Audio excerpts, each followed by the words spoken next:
Trent Cotney and John Kenney are dedicated to helping the construction industry with legal business and safety challenges. Welcome to this week's episode of Law and Mortar. Go.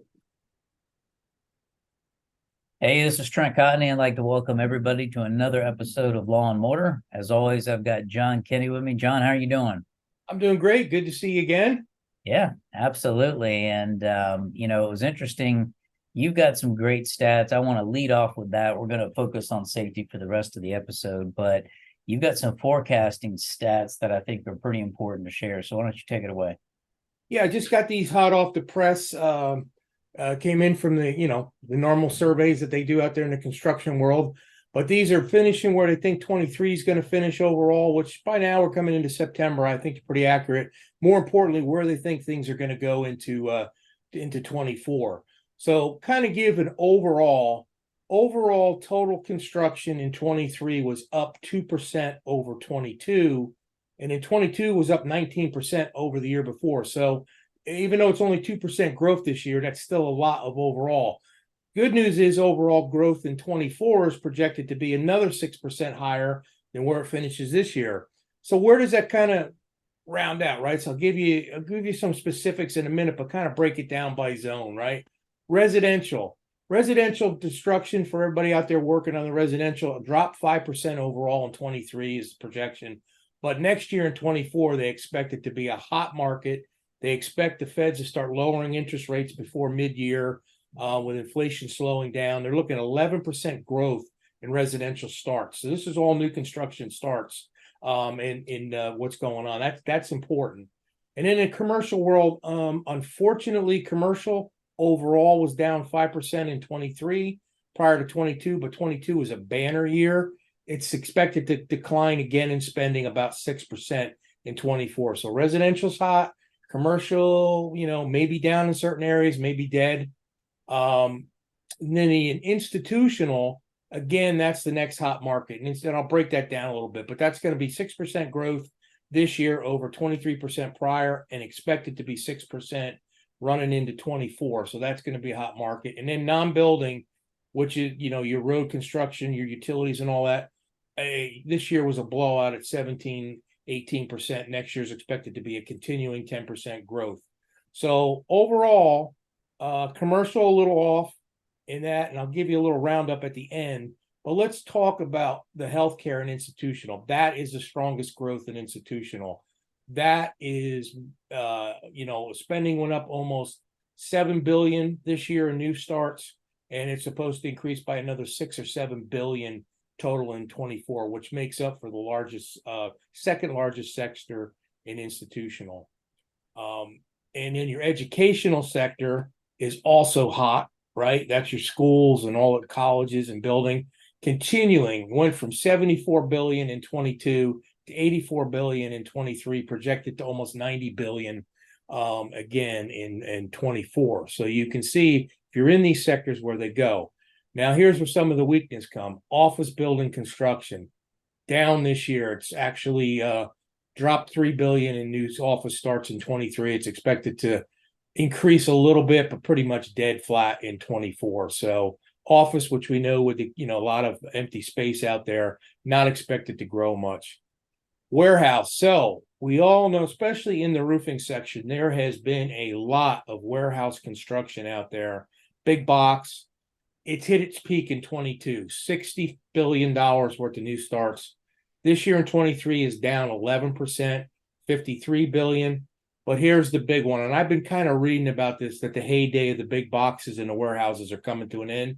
New construction starts of warehousing buildings in 24 is going to drop by nearly 30%, almost $18 billion drop over it. So if you're in that big box warehouse market, you really want to start thinking now about maybe where you want to shift your business, or your competition is going to be great. So I want to kind of give a review on that. Now, here is the biggest caveat, which we all know. They even put this in bold print. This is projected, provided the labor market does not get any worse with labor shortage.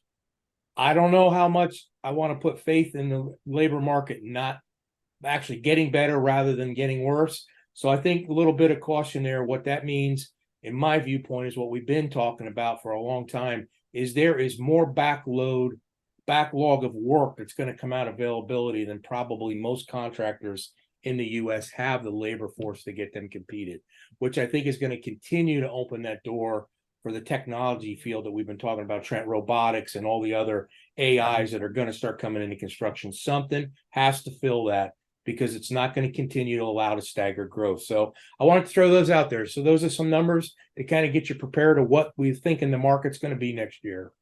Yeah, incredibly interesting. Some of that, John, I think is we're kind of due for an adjustment anyway. I mean, we're coming off that huge, post-COVID, PPP loan type incentive, free money, handouts. Yeah.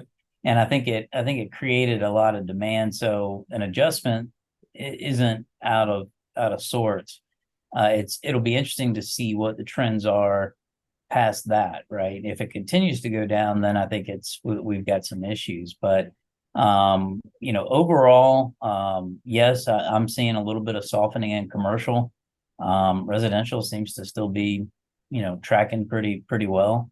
But I think for both construction and roofing, it's going to continue to be fairly strong, with some areas, like you said, really just exploding. So great stats, very interesting. I had the opportunity this week to talk to Associated Builders and Contractors about safety incentive plans, and I was on a great panel. There were a handful of us, and it's one of those things. Almost every contractor that I've ever worked with or talked to wants to incentivize safety in some way, right? You can't just have discipline. If you just have the stick and you don't have a carrot, then it's pretty hard to create that culture of safety.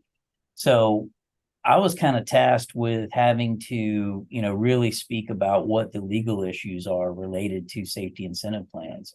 And the big issue, if I had to kind of summarize for our listeners, is that if you're offering economic incentives, so if you have like a rate-based incentive plan where you're offering bonuses or any kind of cash or gift cards or whatever, if it creates a system where it prevents or it chills an employee's desire to report safety problems, then you could potentially be looking at some problems with OSHA, right?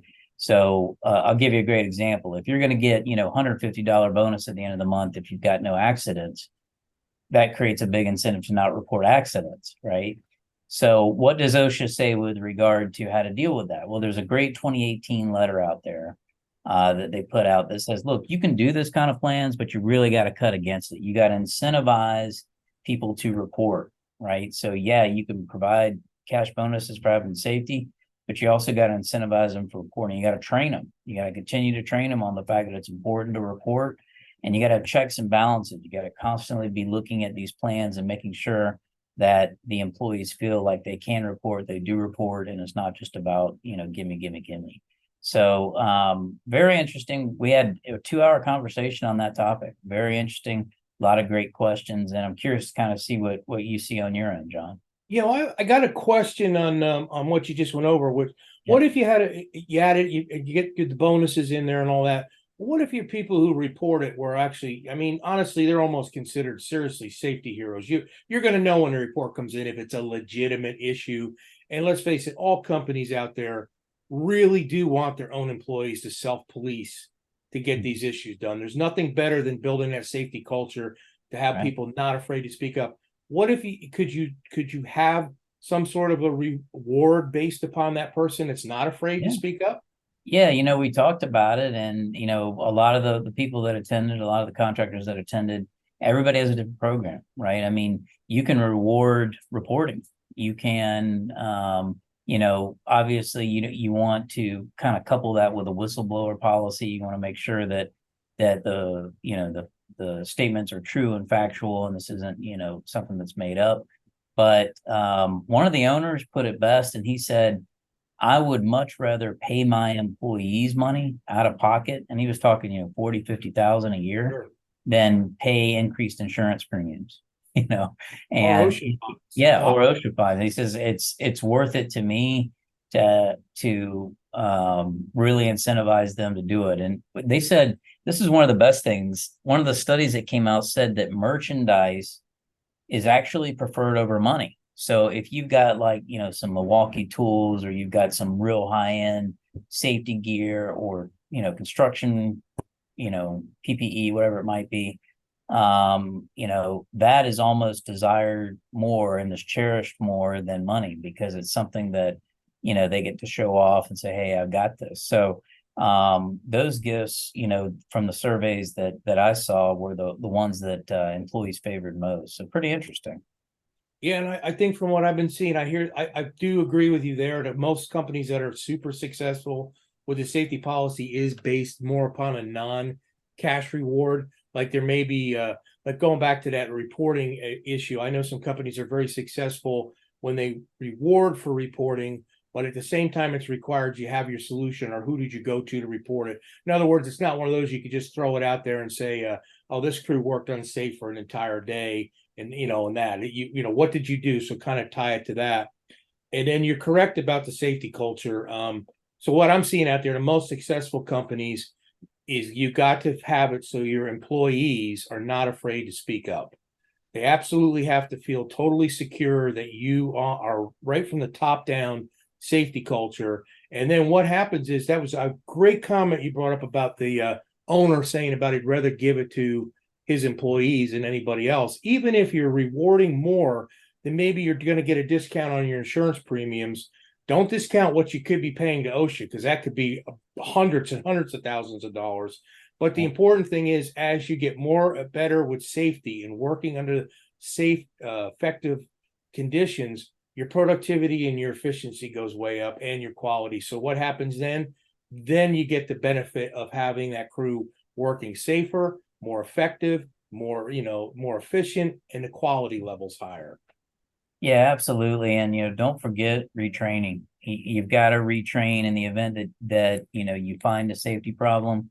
Not only do you have to retrain, but you got to document that retraining. So let's say you catch 4 guys on a roof without fall protection, bring them back in, retrain them, have them sign a sheet saying what they were trained on. That And is I know evidence. So, when I was on the other side in the contracting, if I had to shut a job down for a day, I know that sounds insane to anyone out there saying, well, we can't lose money. I would shut a job down for whatever hours it took to retrain that crew and document it. Because if there is a problem, that's going to be looked upon favorably, that you as the contractor put safety above everything else. yes, sir, you hit it. Last thing I want to touch on, John, before we get to your favorite part of the episode is, I put out an article here recently. I've been hearing that there's this trend moving away from hard hats and moving toward more structurally sound helmets. It's obviously there's a cost component there, but I think the impetus for that is that the helmets with their material provides a little bit more protection than a typical hard hat. Are you seeing anything like that? I don't know of any contractor that I can name off the top. Occasionally, when I'm out, I'll see, a superintendent that has a helmet rather than a hard hat, but the crew, they're wearing hard hats most of the time. Yeah, I agree. I have not seen that trend take on, but I can see it has valid points. I think it has more than just the head protection. I think eventually, what we're getting with the technology, if you had a hot area wearing a helmet, no one's going to want to wear it. But if that same helmet had a cooling system built into it, then it's got an advantage that somebody would probably wear it. It's going to have to be more than just a helmet, or I could tell you construction and roofers, construction people, they're not going to want to do it. I'll tell you, if there was a helmet with a cooling element in it, I'd be wearing it right now, man. It's hot. Need it in the house down here in Florida right now. Right. All right. So it's that time, John. Got a question keeping to the safety theme. This is from Cheryl.